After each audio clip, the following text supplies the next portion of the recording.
Hello everybody, Melissa Jane here, and I'm just doing an impromptu thing. I just felt like I wanted to connect and reach out, and I was going to actually play on the keyboard one of my own songs. This song is called Hello Hello Bleeding Sadness, and there's like a big story behind like how this song came to be. It was like over 10 years that I wrote this song. Like I wrote pieces of it, and it wasn't until 10 years later that it was finished. So I did this blog last year. It was called Behind the Scenes of Hello Hello Bleeding Sadness, and I just felt like it's a words that I wrote, like it's a story that I've explained that really has a lot of meaning to it, and I just wanted to kind of share it with my own voice, and hopefully you'll enjoy this. I think it's an interesting story, but there are several stories that fueled the construction of my song Hello Hello. The first motivating spark was when I was compelled to write a poem in 2009, which I had titled Hello Goodbye La La Land. So it was kind of like a little thing about living in Hollywood, Los Angeles, and just I guess the jadedness sometimes that you get from it. People that have lived out here would understand what I'm talking about. It's kind of like until you experience it, you don't know. But it was inspired after spending several days with a friend of mine, where through our encounters we had really bonded over sharing life stories, connected with our passion for music. I would find my friend to be so interesting, so very wise and musically talented, yet so held back by internal torture, which would make him lose all that wonderful wisdom that he had. He would inspire and frustrate me at the same time by letting depressive, reflective moments overtake and supersede all the wonderful positive moments that we had shared or had just shared. And so after several of these encounters, I felt I needed to release these feelings I had experienced. And so I wrote this poem, and this poem, I called it, and this was 10 years ago, I called it Hello Goodbye La La Land. And the poem was, hello, hello, bleeding drug addicts who play the victim when you're the advocates, spin your web of lies to feed your habit, the hunger so strong, the feeling so numb. Each little butterfly that comes flying by gets caught and tangled in your cold web of lies. Hold them close in your clutches till everything's drained, then blame everyone else for all of the pain. The lies help you feel, so you think, but there's nothing. Just broken dreams, emptiness, and memories unseen. Each day becomes one, till it all seems the same. A journey of dull colors, a not-so-fun game. When your heart starts to beat, stab it hard, make it stop. 'Cause feeling is pain, and pain must be blocked. Nothing is left. Let's destroy all that can be had. Break anything, old, new, or possible, and let's just stay sad. So that's what I wrote initially.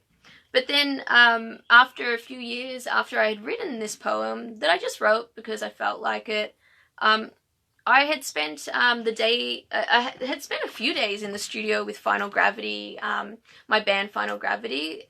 All of us were there, and I brought this poem and a few other poems, and we kind of had this jam thing. And so this poem I brought as a possible songwriting idea, and guitarist Mike Clark, he began playing the grand piano, which we don't always do, but we had it in the studio. It was really nice, and for fun I was toying with this, well, he was toying with this one rhythmic idea where it's kind of like a, just like on the A, then, so this was just a little thing and we just started building on it, right? And I began improvising to the musical idea using the story, this poem that I just read you, and then we decided to record whatever came up. So I just kind of like freestyled, and we performed this improvised song for about 12 minutes, you know, kind of pouring out natural emotion that just seemed to make sense. We listened back to the recording and found the perfect pieces to create a 4-minute song, and it just seemed to construct very organically. And I think that is because the original story idea came to me like a vision, and it was so natural writing that first poem idea. This interesting song we created was then placed with the potential songs to be released as an album in the near future, which turned out to be 8 years later. So we still, you know, there was still this 8 more years as this song still matured and manifested. So sadly, not long after this music writing session, however, I learned that my friend had, you know, basically given into the demons that he struggled with, and he died of a drug overdose. It was, you know, really sad and to learn, and he had not found the light at the end of the tunnel that I had hoped he would find. You know, when I poured out this story, I said it with this hope that me releasing this knowledge, this understanding, would somehow manifest a solution, but it didn't for him, sadly. And so then a few years after the initial studio session, we returned to this song for fine-tuning. The band officially decided to take the demo we made of the song and construct a final version to be released. I sat down with the lyrics of the song at this time, so now we're about 8, I think this is almost now 10 years. And I sat down and fine-tuned, and at this time in my life, I had ended a relationship with someone, and this boyfriend, at the time, well, let me think. I gotta read my words, make sure I get the story right. Because this boyfriend would at times be amazing, and I could see the brilliant light shining from him. Yeah, I remember now. And then he would smash all that goodness away and destroy any greatness then, you know, that seemed to be progressing. So I don't know, like, if you've ever been in one of those relationships where it's like you really feel like this person could be so great, or they show you little bits of greatness, and then for some reason they just seem to always want to destroy any of the good things that are starting to blossom, because they seem to be more comfortable in the destructiveness, possibly. I don't know. But it was, you know, seeing this kind of, you can see the shining of someone, but then they're like, no, I don't want to show it to you. So that's kind of the gist of it. So I'd been riding this emotional roller coaster for too long. I felt completely drained and exhausted from watching this particular person basically throw away all the good things about him. Having just come out of this negative relationship, it was fresh on my mind and it fit with the story. So I finished the song with this new progression of ideas, and ultimately the composition of the song was completed, which I will perform this, I promise.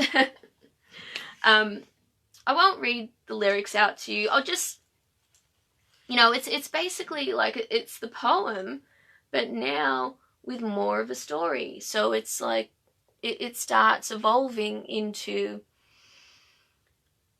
I saw the brightness inside of you, but you didn't have a clue. I hoped and prayed that you'd see the truth, but now I'm empty too.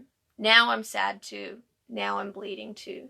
So it's this whole idea of when you see this wonderful potential, you see all this bright possibility and positivity in people, but they just push you away so much, and they try to smash all that great stuff they have so much that it makes you feel empty. It makes you feel kind of overwhelmed and depleted. It kind of zaps your energy. And that's really sad. And so then I had, you know, this song, however, didn't truly make sense to me until just last year. Like, I had all these different ideas and different experiences with people. And this song didn't truly make sense to me until May last year. And this is also when I filmed the footage of the music video clip, which I'll post a link and you can check it out if you're interested. So I filmed the music video footage in May last year, finally understanding what this song I had written so long ago meant. And I believe that comes through in the video imagery. What awakened the story inside me was spending 2 months in Australia with my dad who was sick. I live in Los Angeles, if you don't know. And I had found out early in 2019 that my dad, who lives in Australia, had been diagnosed with cancer for the 3rd time. And this time it was really bad. It was bowel cancer. And through my communications, it seemed he was fighting it. And I stayed in regular virtual contact. You know, my dad had been a tortured soul since childhood, growing up in an abusive household where his dad would get in drunken rages and hitting him and his mother and him and his brother. And it was a terrible way for anyone, you know, any child to grow up. It's not okay. And unfortunately, though, he held on to this negativity his whole life. And he would look at life and situations very pessimistically, and to forget his problems, he actually became addicted to gambling, which would make him lie to his family and always be stressed out, not enjoying life or letting his good qualities shine. So knowing my dad's backstory, I was concerned for his mental and emotional state in when he was battling cancer. And I believe strongly, so very strongly, in the power of the mind. So the reports I was getting were that my father's cancer seemed to be taking over, and I felt I needed to be there in person to motivate him back to good health, especially knowing the negative mindset he struggles with. So upon my arrival, he's super surprised and happy to see me. And he instantly improves. It's like magic. Beginning to walk again. And he'd been like bedridden for like 2 months. Eating food. Planning his future. And everything is just improving. And the spark I knew was in him started to shine again. And I was so happy to see him not giving in to the potential doom and negativity or the negative mindset, which I had seen all too often, especially with him. Instead, the positive power of his mind was healing him. It was really healing him. This positive improvement continued for, you know, a whole month. He was doing really good. The doctors were happy and ready for him to get ready to go home, but he wasn't feeling ready. He wasn't wanting to go home. He was fearful and wanted more healing time. When the doctors learned he wanted to stay longer, they proceeded to have lengthy talks with him, telling him he should just give up. This is what they started to do. So they kind of flipped sides, and they're like, okay, well, getting him healthy is not going to get him out of here, so we'll flip and we'll just get him out of here any way we can and start telling him he should just give up. And he will never be cured, and he would be best just to start taking morphine. So this is what they told him, to start taking morphine. When told this, my dad completely changed, like turning off a switch. He stopped talking, he stopped eating, stopped caring, and stopped trying at all. All the positive improvement and energy that had been had for the last month meant nothing. And he let depressiveness take over.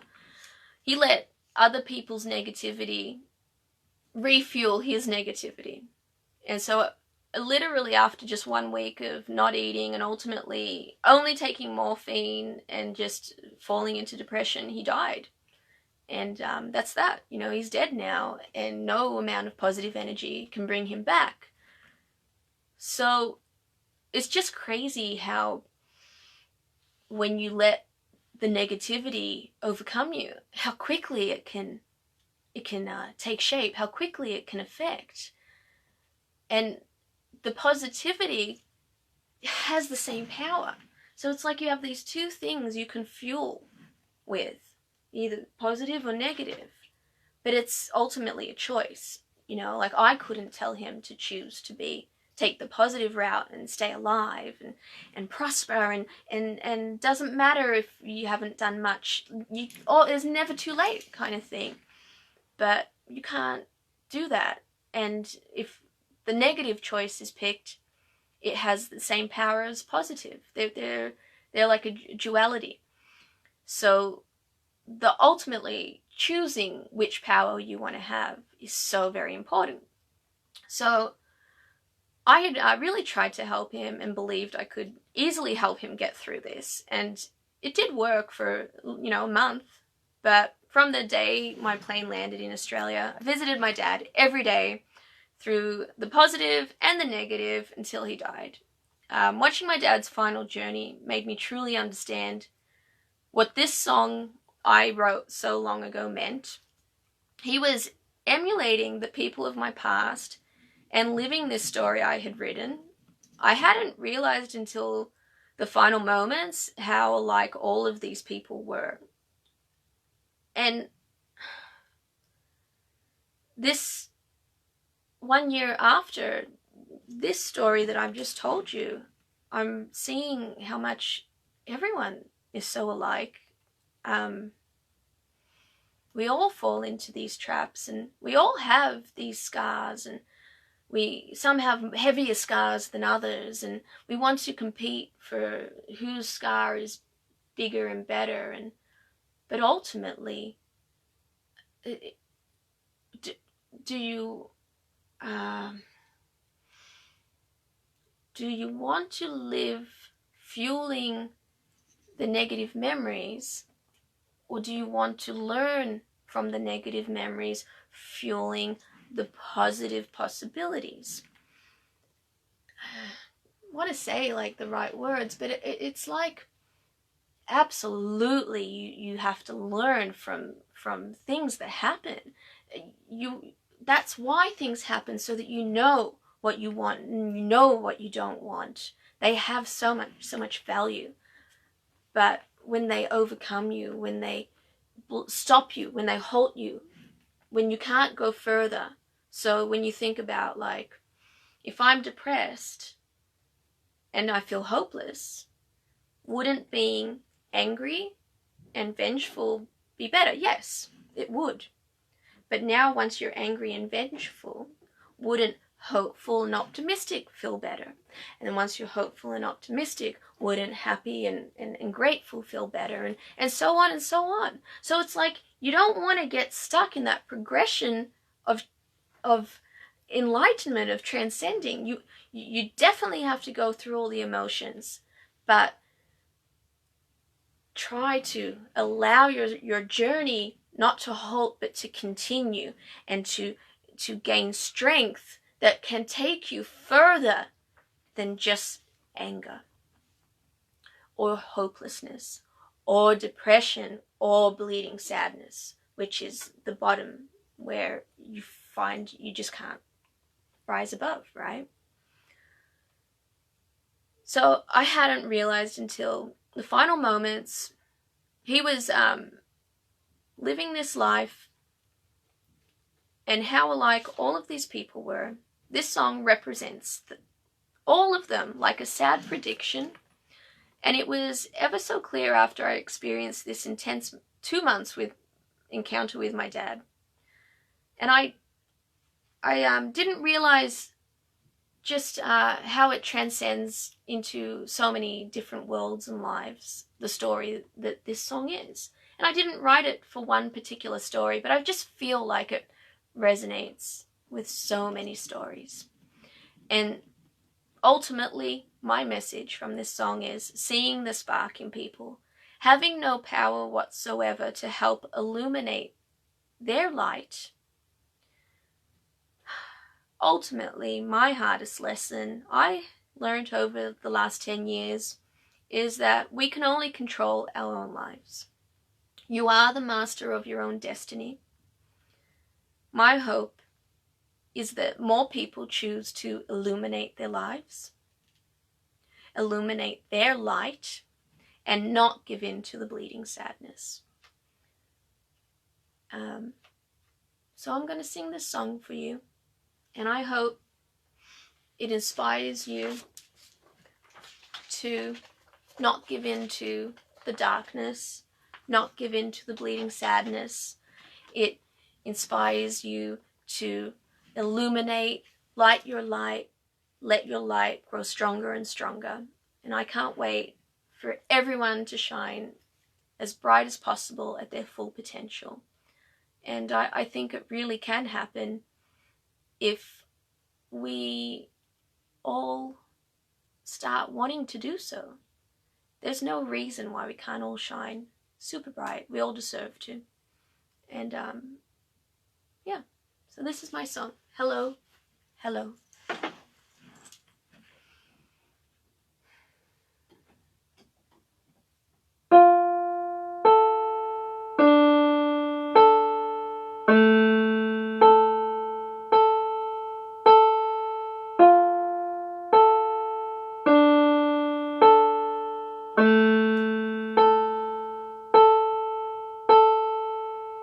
Hello, hello, bleeding sadness. Hello, hello, bleeding sadness. You play the victim when you're the advocate. Spin your web of lies to feed your habit. The hunger so strong, the feeling so numb. Hello, hello, bleeding sadness. Hello, hello, bleeding sadness. Each little butterfly that comes flying by gets caught and tangled in your cold web of lies.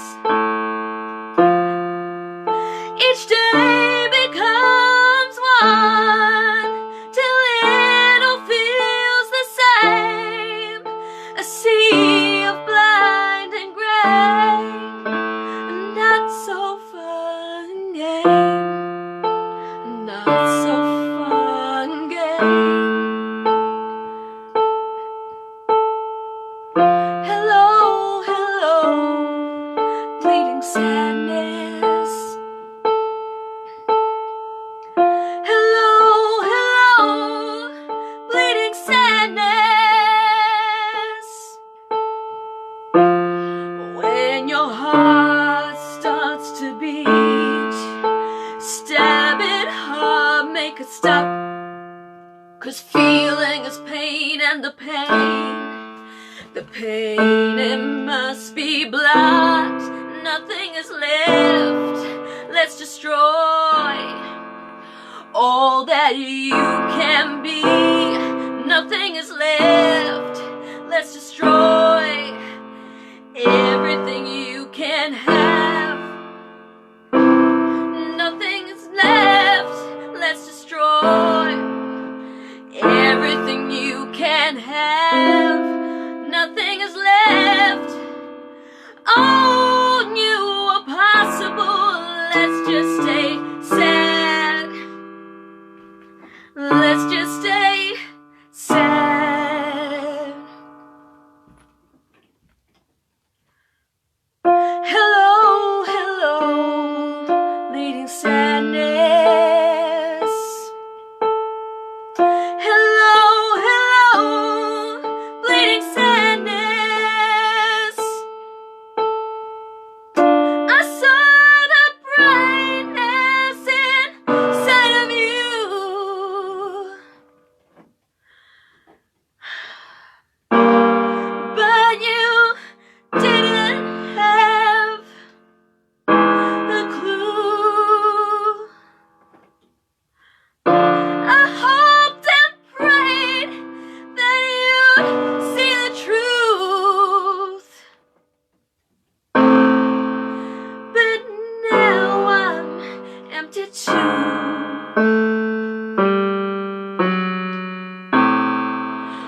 now I am set to.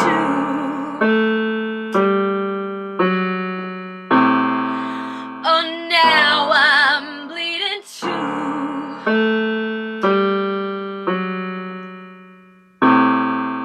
My sadness bleeds through you.